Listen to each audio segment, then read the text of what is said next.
Hello and welcome to the Sevilla Show. Today we're going to be talking about tenant improvement allowances.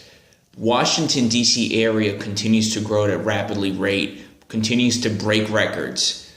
There was a study that was done recently a couple of years ago in 2014 where the average tenant improvement allowance in the District of Columbia was just under $75 a square foot.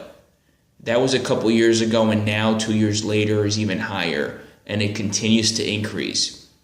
For those of you who may not know what tenant improvement allowance is, short in the industry we call it TI or TIA, which stands for tenant improvement allowance.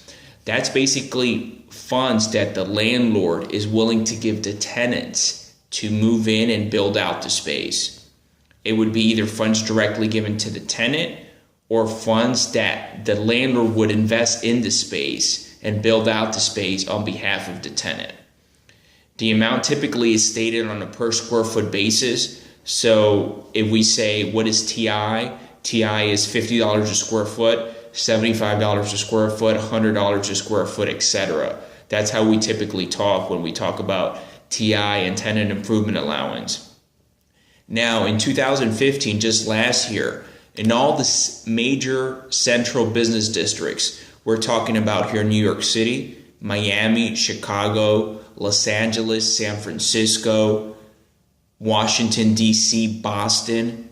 Out of all the major central business districts, Washington, D.C. was number one in the country as far as tenant improvement allowance. That is just crazy. Number one. Right now, tenants are competing very hard and aggressive for good quality tenants in DC. So it's a great time if you're a tenant, and it's a great time also if you're a landlord to land good quality tenants. And in the DC area right now, law firms are still leading the area as far as the highest tenant improvement allowance after nonprofits. And we're seeing right now tenants getting anywhere from as low as $50 a square foot to $100 a square foot or even more in tenant improvement allowances. So it's a great time. And the interesting thing is that we're not just seeing it in Washington, D.C., the central business district. We're seeing it in other pockets outside of the district. Northern Virginia, the Reston area, Tysons, and even recently in suburban Maryland, Gaithersburg.